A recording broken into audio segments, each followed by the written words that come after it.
ଚୈତ୍ରରେ ଝାମୁ ଜାତ ଲୋ ବଉଳ ଚୈତ୍ରରେ ଝାମୁ ଜାତ ଲୋ ବଉଳ ଭକତିଆ ଦଣ୍ଡ ଗଡ଼ୁଥିବେ ତେର ଭକତିଆ ଦଣ୍ଡ ଗଡ଼ୁଥିବେ କରିଥିବେ କାଷ୍ଠାବ୍ରତ ଚାଲ ଚାଲ ସଖୀ ଯିବା ଦେଖି କାକଟପୁରକୁ ଯିବା ଦେଖି ଅପୁତ୍ରିକି ପୁତ୍ର ଅନ୍ଧକୁ ନୟନ ଦିଏ ମା ମଙ୍ଗଳା ଯାଚି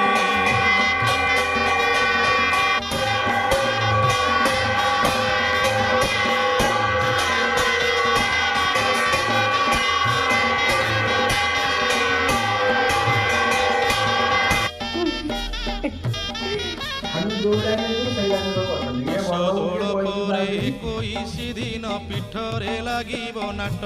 ସଙ୍ଗାତ ଲୋ ପୀଠରେ ଲାଗିବ।